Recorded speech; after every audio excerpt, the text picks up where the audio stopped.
Part 2 में आपका स्वागत है। ठीक है, तो आज हम पार्ट 2 में क्या करने वाले हैं। पार्ट 2 में जो इफ़ का जो फॉर्मूला होता है उसके बारे में हम जानेंगे। इफ़ का फॉर्मूला कैसे यूज़ कर सकते हो एक्सेल के अंदर। ठीक है, तो फर्स्ट ऑफ ऑल पहले आपको तो पता होना चाहिए कि इफ़ का फॉर्मूला हम एक्सेल के अंदर यूज़ क्यों करते हैं। ठीक है, तो एक्सेल की बात कर रहे हैं तो एक्सेल को ओपन कर लेते हैं। इफ़ का फॉर्मूला इसके अंदर यूज़ क्यों किया जाता है एक्सेल के अंदर, पहले तो आपको ये पता होना चाहिए। ठीक है, जो इफ़ का फॉर्मूला होता है वो एक कंडीशन के द्वारा किया जाता है। अगर आपको एक कंडीशन दी हो कि आपको इसमें ये निकालना है तो उसमें आप इफ़ का फॉर्मूला यूज़ कर सकते हो। फॉर एग्जांपल कंडीशन मान के चलो कि आपका 10th का रिजल्ट है। ठीक है, आपका रिजल्ट रिजल्ट निकालने के लिए वो एक कंडीशन होगी। कंडीशन दो प्रकार की होगी। ठीक है, या तो पास या फेल रिजल्ट में। ठीक है, तो वो क्या है कि कंडीशन, तो इसका यूज़ इफ़ का हम इसलिए करते हैं कंडीशन निकालने के लिए। ठीक है, आगे भी इसके इफ़ के फॉर्मूले हैं उनको भी कवर करेंगे इस वीडियो के माध्यम से। ठीक है, तो जितना हो सके इस चैनल को सब्सक्राइब करना और वीडियो को ज़रूर लाइक करना। तो इफ़ का फॉर्मूला यूज़ करने के लिए आपको कुछ कुछ बातों को ध्यान में रखना पड़ेगा। ठीक है, वो मैं आपको आगे बताऊंगा क्या आपको कौन सी बातों को ध्यान में रखना है। ठीक है, तो अगर आप एक्सेल से रिलेटेड और टैली से रिलेटेड वीडियो को देखना चाहते हो या कुछ सीखना चाहते हो तो चैनल को सब्सक्राइब जरूर कर लेना और वीडियो को जरूर लाइक कर देना। ठीक है दोस्तों, तो इफ़ का फॉर्मूला यूज़ करने के लिए जो हमने पिछली वीडियो में आपको बताया था कि सम का फॉर्मूला और मैक्सिमम का फॉर्मूला, मिनिमम का फॉर्मूला और एवरेज का फॉर्मूला करके दिखाया था। आज हम इफ़ का फॉर्मूला करेंगे और जो अगला टॉपिक होएगा वो इफ़ से रिलेटेड अगले फॉर्मूले के ऊपर होगा। ठीक है, तो आज आप इफ़ का फॉर्मूला ध्यान से देखना कैसे यूज़ किया जाता है और क्यों यूज़ किया जाता है इफ़ का फॉर्मूला। ठीक है, इफ़ का फॉर्मूला जैसे हमको मान के चलो रिजल्ट। ठीक है, यहाँ पे ग्रेड ये आपको 10th के मार्कशीट में या 12th के मार्कशीट में दिखता होगा। ठीक है, तो इफ़ बेसिकली एक कंडीशन निकालने के लिए यूज़ किया जाता है। जैसे हम ऑनलाइन ट्रांजैक्शन करते हैं कैश के माध्यम से या चेक के माध्यम से, वो एक कंडीशन होगी तो हमको एक डाटा दिया जाता है कि आपने कैश कितना पे किया है। ठीक है, और चेक से कितना पे किया है, तो वो एक कंडीशन होगी। उस कंडीशन को निकाल कर दिखाना है कि वो डाटा पे डिपेंड होता है। ठीक है, फॉर्मेट पर डिपेंड होता है कैसे आप फॉर्मूला इसके अंदर यूज़ कर सकते हो। तो दोस्तों मैं आपको एक बात और बता दूं कि मैं भी एक स्टूडेंट हूँ और मैं भी जो एक्सेल है वो पहले सीखा हुआ था। तो मैं एक रिप्रेजेंट कर रहा हूँ आपको एक, लेकिन मैं भी नॉलेज ले रहा हूँ इस चीज़ की। ठीक है, मेरे को भी नॉलेज हो रही है और मैं आपको रिप्रेजेंट या एक्सप्लेन के माध्यम से मेरी भी नॉलेज थोड़ी गेन हो रही है और आपको भी मैं रिप्रेजेंट कर रहा हूँ। ठीक है, ये जो फॉर्मूलेस होते हैं कैसे यूज़ किए जाते हैं मेरी भी नॉलेज थोड़ी गेन हो रही है। तो बेसिकली मेरे कहने का मतलब यह है कि मैं भी एक स्टूडेंट हूँ। ठीक है, तो आप इफ़ का फॉर्मूला यूज़ करने के लिए आपको सिंपल पहले इफ़ के क्राइटेरिया को ध्यान में देना होगा। तो इफ़, ठीक है, इफ़ सॉरी इक्वल लगा के इफ़, ठीक है, ये फॉर्मूला हो गया।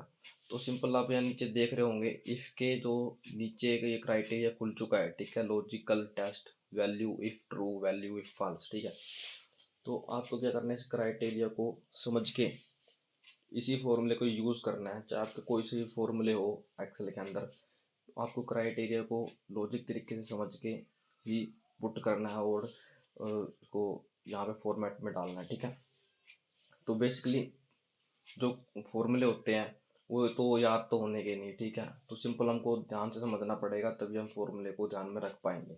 ठीक है दोस्तों, तो क्राइटेरिया आपको नीचे हर फॉर्मूले पे मिल जाएगा। इफ़ का फॉर्मूला कंडीशन हमारे को दे रखी है, हमारे पे एक डाटा है। ठीक है, सब्जेक्ट है, सब्जेक्ट 2 है, सब्जेक्ट 3 है। इसमें हमारे को पास और फेल निकालने हैं। जो 10th के बोर्ड में क्राइटेरिया होता है 32 वाले जो बच्चे होते हैं उनको ऊपर पास किया जाता है और नीचे वालों को फेल किया जाता है। ठीक है, तो इसमें हम कंडीशन निकालने के लिए फॉर्मूला यूज़ करेंगे। ठीक है, तो हम इफ़ डालने के बाद आपको यहाँ पे एंड, क्योंकि और एंड और एक ही हो गया तो हम क्या करेंगे दो कंडीशन में से एक कंडीशन निकालनी है।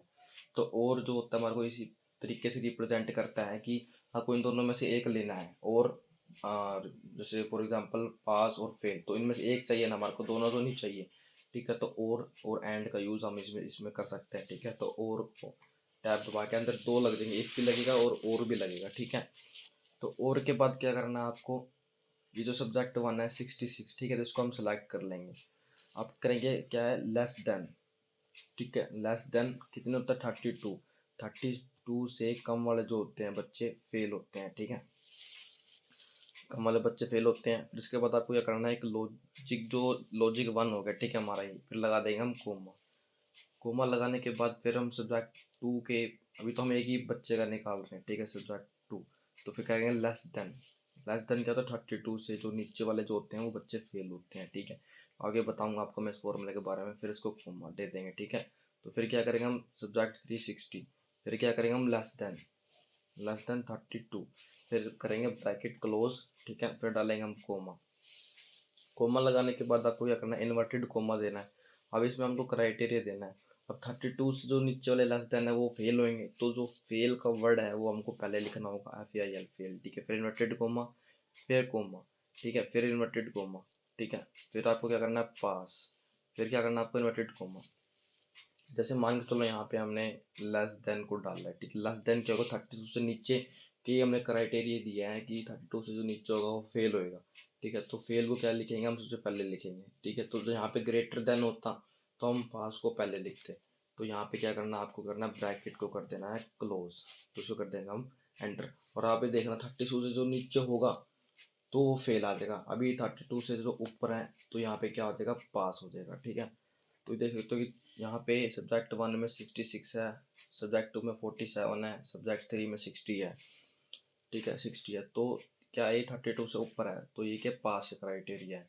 तो हम यही फॉर्मूला अब नीचे इसके पुट करेंगे। बी स्टूडेंट जो है हमारा बी, यहाँ पे देखो 22 है। ठीक है, तो इसी फॉर्मूले को हम यहाँ डालेंगे इक्वल IFE, फिर टैब। ठीक है, और फिर टैब। ठीक है, फिर आपको क्या करना था, 22 को सेलेक्ट करना है, फिर लेस देन को 32 कोमा। ठीक है, फिर आपको क्या करना है, फिर आपको 37 सेलेक्ट करना है, फिर लेस देन। ठीक है, फिर 32, फिर कोमा। फिर आपको यही सेलेक्ट दोबारा करना है, फिर लेस देन 32, फिर आपको करना है ब्रैकेट क्लोज कर देना, फिर comma, inverted comma, fail, inverted comma, फिर कोमा, फिर इन्वर्टेड कोमा, पास, फिर इन्वर्टेड कोमा, फिर कर देंगे हम एंटर। ठीक है, आप देख सकते हो ये जो क्या है 32 से 32 से क्या है नीचे है 22। ठीक है, कम है, तो यहाँ पे क्या हो गया, हमारा क्राइटेरिया फेल का हो गया। ठीक है, तो क्या करना है आपको। ठीक है, तो दोस्तों आप देख सकते हो कि ये पास और फेल जो है निकल चुका है। ठीक है, तो आपको क्या करना है, सिंपल दोनों सेलेक्ट करके ड्रैग एंड ड्रॉप को कर देना है। ठीक है दोस्तों, ये क्या है, हमारा इफ़ का फॉर्मूला है। इफ़ का फॉर्मूला हम इसी तरीके से यूज़ कर सकते हैं एक्सेल के अंदर। तो अगर आप और भी फॉर्मूले को शॉर्टकट कीज को सीखना चाहते हैं तो चैनल को सब्सक्राइब करना, वीडियो को जरूर लाइक करना।